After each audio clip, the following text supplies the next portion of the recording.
Саламатсыздарбы? Кыргыз тили жөнүндө сабакты улантабыз. Бүгүнкү биздин кептик темабыз элдик салттардан болот. Ал эми тилдик тема бул ушул темага байланыштуу тексттен кездешүүчү сөздөр жана сөз айкаштары. Ошол алар менен иштейбиз. Алардын лексикалык мааниси жөнүндө кеп калабыз. Жана сабактын аягында, бул тема боюнча сабактардын аягында биз чакан тест жазабыз. Эми биринчиден бул сабакта текст жана ошо тексттеги лексикадан тышкары биз салт деген эмне деген суроонун үстүндө ой жүгүртөбүз. Салт деген сөзгө сөз катышкан сөз айкаштарын эстеп көрөбүз жана алар менен мисалдарды көрөбүз. Ошондой эле өз алдынча сиздер ушул салтка байланышкан суроолорго жооп бересиздер. Жана дагы текстти угабыз.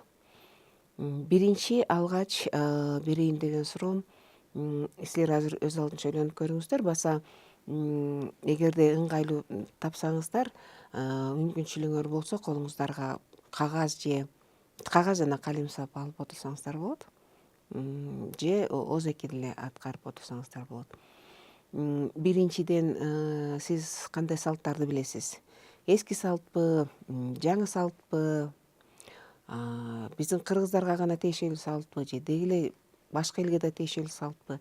Кандай салттарды билесиздер? Ойлонуп көрүңүздөр. Себеби салттар түрдүү болот,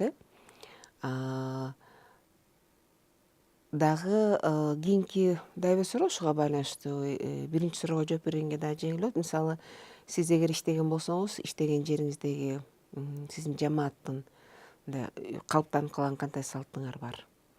Же болбосо эгер студент болсоңуз, сиз окуган окуу жайда дагы ошо дайыма карманып жүрчү бир салт барбы? Ошону ойлонуп көрсөңүздөр. Мисалы, менин билишимче аябай көп угуп жүргөн салт, ар бир эле жогорку окуу жайында салт болуп калган. Биринчи курска өткөн студенттерди, мисалы, студент болгондугу менен куттуктап, орусча посвещение деп коебуз, атайын бир салтанат азем өткөрүлөт. Биринчи курстарда келген студенттердин урматына ушулар чыныгы студент болдуңар деген куттуктоо иретинде бир салтанаттуу азем өткөрүлөт. Же болбосо азыр аябай популярдуу, аябай таанымал болгон, мисалы, фирмаларда, ар түрдүү компанияларда, көбүнчөсү коммерциялык компанияларда ар кандай мындай team building деген бар. Баягы топту жамаатты куруу дегендейчи. Жана ошолордун мындай кайсы бир кеңсенин шартында эмес, мындай иштен тышкаркы шартта баягы кесиптештерди башын бириктирип, ошолор чогуу иштеген, бир команда болуп, бир ишти баягы бир жеңден кол чыгарып, бир жакадан баш чыгарып дегендей, ошолор мындай бириктирип, анан ошонун аркасында ушу компаниянын иши ийгиликтүү болсун деп, аларды бир башка жака алып чыгып, көлгө алып чыгабы, тоого алып чыгабы, ошол жерден ар түрдүү бир командаларга бөлүштүрүп, алардын ортосунда бир таймаштарды жасап, уюштуруп, мелдештерди уюштуруп, мындай расмий эмес шартта, жумушчу эмес шартта ошо адамдарды бири бирине жакындаштырып, жакшы тааныбагандар болсо тааныштырып дегендей, ошондой бир күндүк, 2 күндүк бир иш чараны уюштурушат. Ошондой бар да азыр. Бул дагы салтка айланып калган десек болот. Көп түрдүү салттар бар. Сөзсүз түрдө эле байыртан келаткан салт эмес, азыркы кезде дагы калыптанган ушундай салттар бар. Же болбосо, мисалы, иштеген жерлерде, мисалы, пенсияга чыгып, ардактуу эс алууга кетип аткандар узатуу салтанаты болот, туурабы? Же болбосо кайсы майрамдарды белгилегенде бир кайсы бир иш-чараларды аткарышат. Ошол да салтка айланып калган десек болот.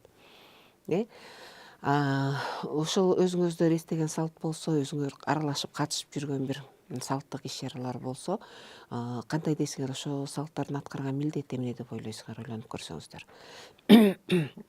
Мен бир гана салттын мисалын айттым да, эмне милдет аткарат, жана team building дегенде. Ошону мисалы дагы башка кандай салттарды билесиңер, ойлонуп көрүңүздөр. Менимче мындай салт деген эмне экендиги ушул жөнүндө ой толгоо мындай кичине башталды болду болуш керек, силер оюңарга сөз келди болуш керек салтка. Салт дегендерге мисал, көрүнүштөр өзүңөрдүн турмушуңардан, өзүңөрдүн башыңардан өткөрүп жаткан.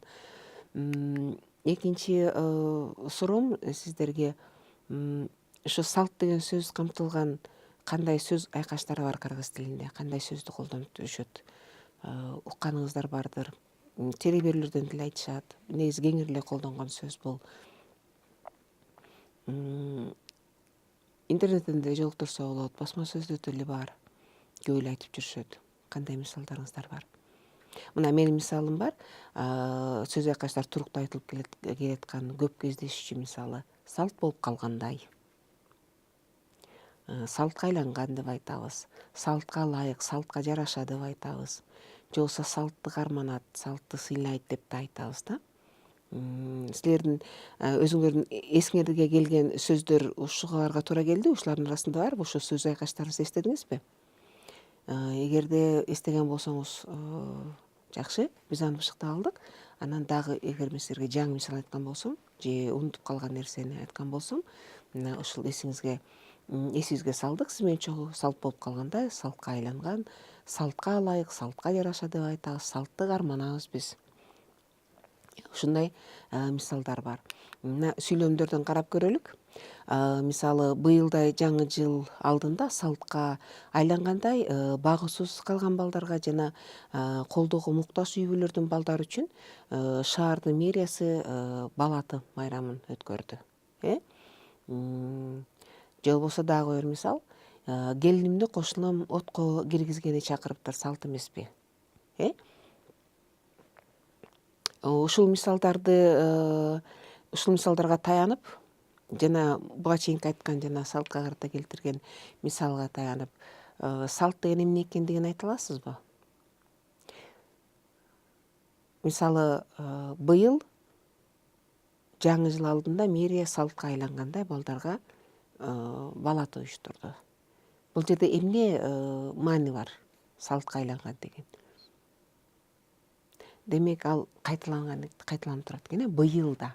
Демек быйылда деп айтсак, өткөн жылда болгон экен, андан мурунку жылда болгон экен, Ошон үчүн ал кайталанып туруктуу аткарылып келаткан иш-чара экен, салтка айлангандай, Бул бир гана жагы, бир мааниси, Келинимди кошунам отко киргизгени чакырыптыр, салт эмеспи?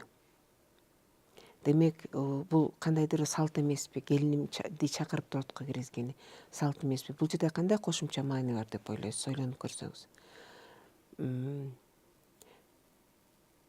Бул жерде менин оюмча, сиздин оюңузга да туура келет болуш керек. Менин оюмча, салт эмеспи деген сөз, демек, бул жасалып турган иш турбайбы? Булчу мындай көнүмүш экен да. Элдер баары тең аткара турган иш экен булчу. Эми тийиштүү адамдар, Демек, салт бир жагынан бул кайталанып турчу,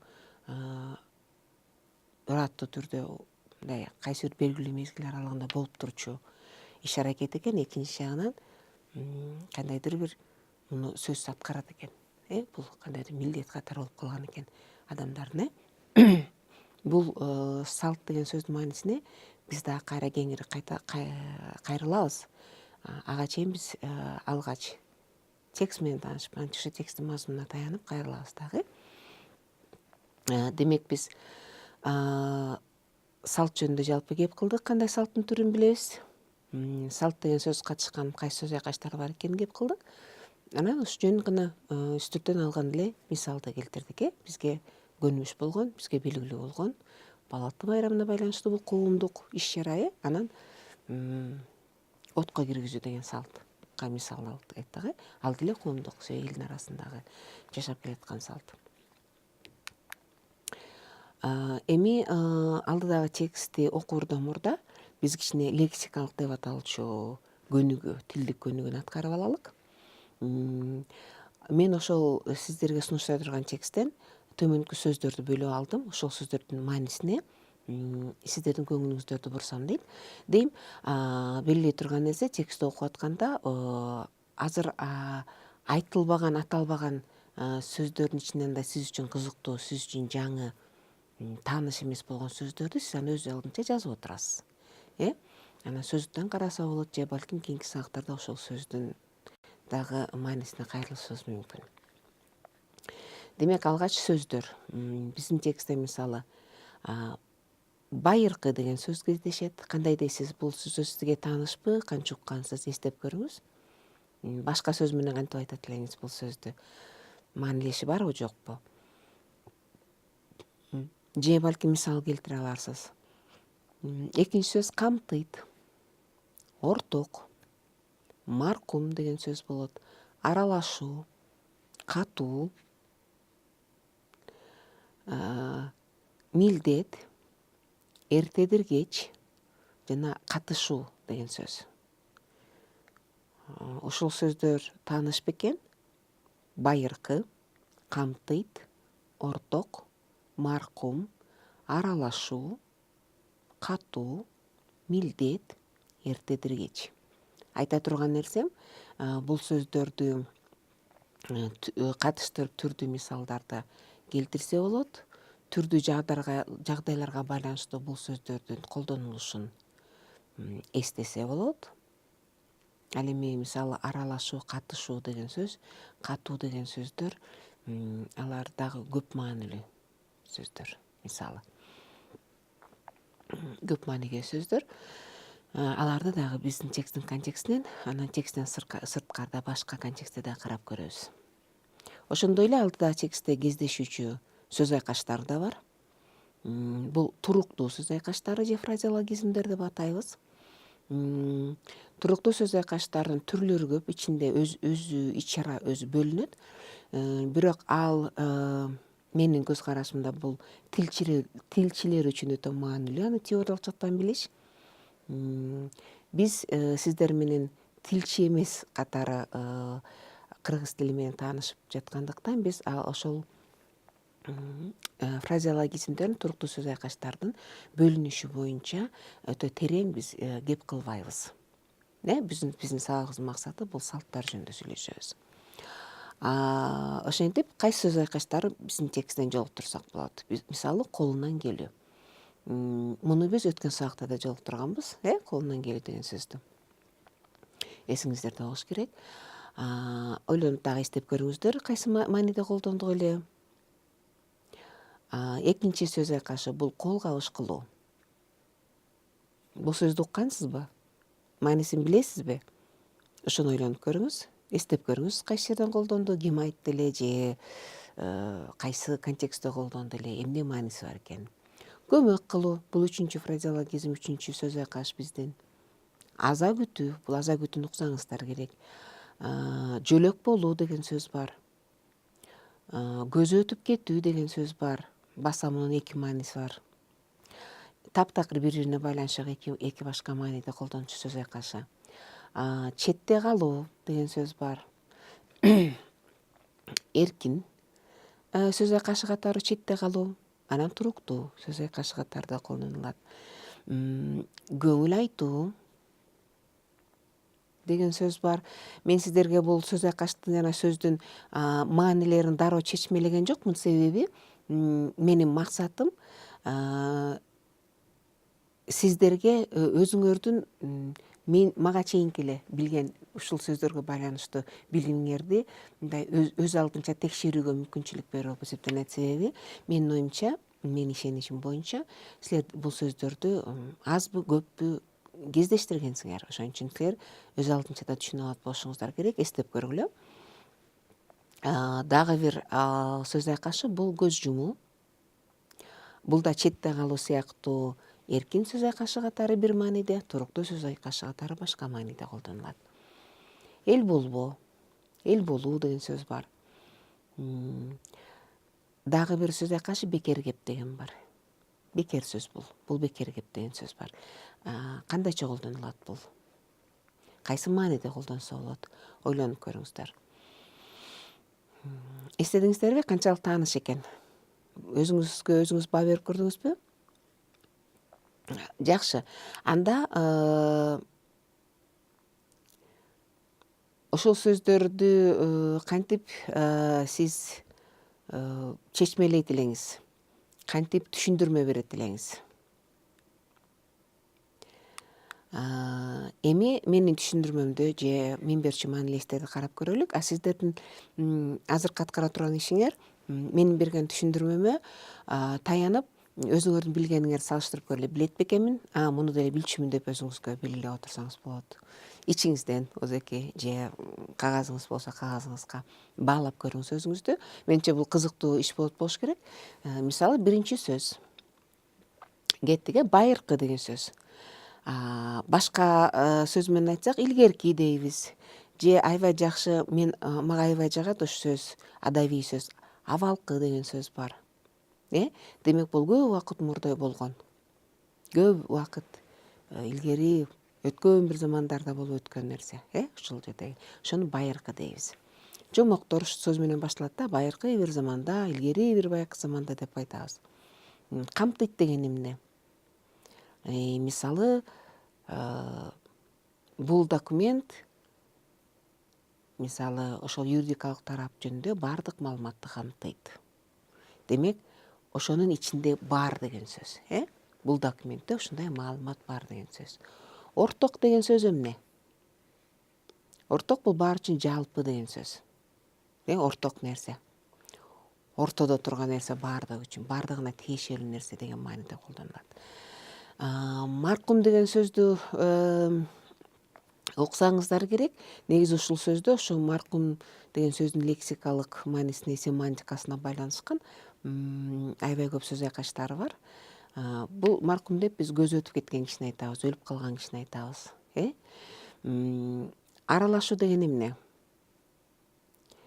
Мунун бир мааниси бар, бир нерсе аралашып калды. Бир майда нерселер аралашып калды десе болот. Же болбосо адам бирөө менен аралашып жүрөт десе болот. Эгер киши жөнүндө айтсак, бул экинчи мааниси. Мен ошо досторума көп аралашпай калдым деп айтышат. Мисалы, көп катышпай алар менен мамиледе болбой калдым деген сөз да. Катышуу деген сөз бар. Биринчи мааниси үстүртөн турган мааниси, дароо ойго келе турган маани. Муну силер билет болушуңар. Мисалы, мен сабакка катыштым, мен чогулушка катыштым, деп айтып, мен оюнга катыштым десе болот. Ошондой эле катышуу деген экинчи мааниси, өтмө мааниси бул бирөө менен мамиле түзүү, бирөө менен туруктуу мамиледе болуу. Мен мисалы досторум менен жакшы катышам, өзүнүн классташтары менен жакшы катышат деп айтат. Же болбосо тиги бул туугандары менен катышпайт экен деп айтат, мамилеси жок экен, жамандык жакшылыкка барбайт экен деген сөз. Милдет деген сөз, бул эмне милдет деген? Мисалы, сиздин да кандайдыр бир милдетиңиз бар, өзүңүздүн социалдык статусуңузга байланыштуу. Мисалы, ата катары милдетиңиз бар, же эне катары милдетиңиз бар, же уул катары, небере катары милдетиңиз бар, студент катары милдетиңиз бар, иштеген жериңизде кызмат ордуңузга жараша милдетиңиз бар. Бул сиз сөзсүз аткара турган нерсе, бул иш. Ошону милдет дейбиз биз. Экинчи, эртедир кеч деген сөз бар. Эмне деген сөз эртедир кеч? Эрте деген сөз өзүнчө сөз бар, кеч деген өзүнчө сөз бар. Ал эми эртедир кеч деген кошмок сөз бул эмнени билдирет? Качандыр бир кезде дегенди билдирет. Туурабы? Белгисиз. Сөзсүз эртең же сөзсүз бир жылдан кийин деп айтпайбыз. Бирок кайсы бир мезгилде болочокто боло турган нерсеге тиешелүү сөз бул эртедир кеч. Бул мезгилди билдирүүчү тактоочу, чындыгында. Бул эркин сөздөр болду. Силер өзүңөр да мен айткандын көбүн билсеңиздер керек. Дагы бир жаңы нерсе билгендирсиз. Анда мен силерге бир жаңы нерсе бердим деген ниеттемин. Экинчи, сөз айкаштары. Дагы өзүңүздүн билгениңизди мен азыр берчү чечмелөө менен салыштырып көрүңүз. Мисалы, колунан келүү. Өткөн сабакта да болгон, колумдан келбейт. Жасай алам, жасай албайм деген сөз. Же болбосо колубуздан келишинче деп айтабыз, мүмкүн болушунча. Мүмкүнчүлүгүң болушунча деп айтабыз. Кайсы бир себебинен мүмкүнчүлүк, убакыт жагынан мүмкүнчүлүгүң болобу?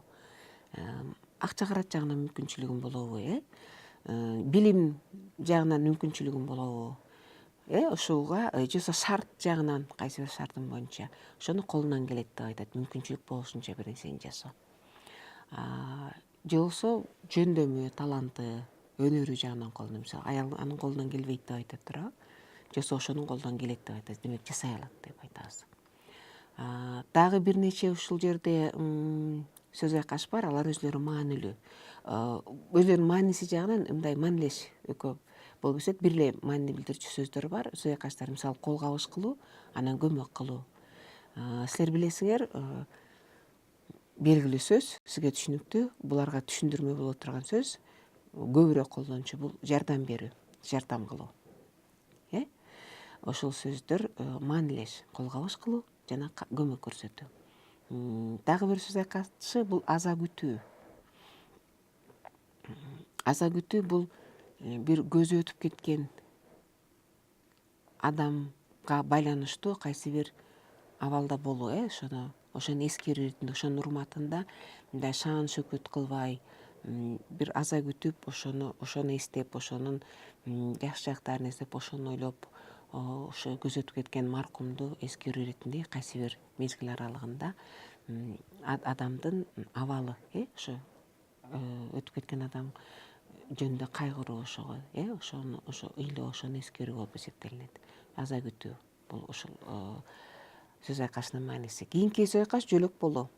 Эми жөлөк деген эркин сөз бар. Мисалы дагы этиш дагы бар: жөлөп койчу. Жөлөк болот, жөлөп коюп бер. Жанагы таякты алмаган багына жөлөп койдук, шагы сынып калбасын деп айтабыз. Ал эми өтмө маанисинде туруктуу сөз айкашы катары жөлөк болот деген сөз бул бирөөгө жардамчы болот, караан болот, акыл айтып же көңүл айтып, мындай бир колдоп жанында турат, жанында болот деген сөз болот. Жөлөк болот, жардам берет деген сөз. Көзү өтүп кетүү деген сөз бар. Туруктуу сөз айкашы. Бу дагы биринчи мааниси бар. Аны көзү өтүп кетти болуш керек, көз тийди болуш керек дегендей болчу. Аябай суунарды, аябай суктанды деген мааниде болушу мүмкүн. Ал эми экинчи мааниси каза болду, өлүп калды деген сөздү билдирет. Көзү өткөн адамдар көзү өттү деп айтат. Дагы бир сөз айкаш четте калуу деген сөз айкашы бар. Эркин сөз айкашы катары четте калды, жөн эле мындай бир нерсенин четине чыгып калды деген сөз да, тиги кагаздын үстөлдүн четинде калыптыр деп айтсак болот да. Ал эми туруктуу сөз айкашы катары четте калуу деген сөз бул бир нерсеге катышпай калуу, бир нерсеге аралашпай калуу. Элдин баары билип атат, сен эмне четте калдың, же болбосо баары тең бир нерсе жасап атса, ал четте калыптыр, катышпаптыр деген сөз. Дагы бир сөз айкашы көңүл айтуу деген сөз. Бул жанакы жамандык болгондо аза күтүп аткан адамга барып көңүл айтуу, ошонун кайгысын бөлүшүү, бир жубата турган сөз айтуу, колдоо дегенди билдирет көңүл айтуу. Көз жумуу бул көз өтүп кетүү, каза болуу, курман болуу, өлүп калуу деген сөздү билдирет. Көз жумду туруктуу сөз айкашы катары. Ал эми эркин сөз айкашы катары көз жумуу жөн эле мисалы аябай жарыктан көзүм электенип көзүмдү жумуп жибердим деп айтабыздар. Бул эркин сөз айкашы катары. Эл болуу же эл болбоо деген сөз бар. Ал мисалы эл болбой калды, биз менен эл болгон жок дейт, бизге качкан жок, биз менен мамилеси болгон жок, сакталбай калды, бизден бөлүнүп кетти деген сөз болушу мүмкүн. Ошондой эле акыркы сөз айкашы ушул текстке байланыштуу бул бекер кеп деген сөз бар. Эми бекер деген сөздү билесиздер, өз алдынча колдонгондо бул мааниси көп. Мисалы кара картаңдага мисалы айыл өкмөтүн бекер эле мисалы шекер таратты дейлик, социалдык акция болду эле. Демек акысыз акча төлөйсүз. Экинчи мааниси ал эртең кече эле бекер отурат, демек эч нерсе жасабай отурат деген сөз. Ал эми бекер кеп деген сөз бул курулай сөз. Бу дагы сөз айкаш болуп калды, фразеологизм. Ошентсе дагы мындай мааниси жок сөз, оруну жок айтылган сөз, максаты жок сөз, же болбосо чындыкка туура келбеген сөз дегенди билдирет да. Бул биздин алдыда окуй турган текстибиздин лексикалык мен бөлүп алган коруда бөлүгү. Мен силерге тааныштырайын, өз алдынча алдын ала силерге маанисин берейин деген сөздөр ушулар. Ушул тексттерди, ушул сөздөрдү биз азыр алдыда болчу окуп турган тексттен биз кезиктиребиз.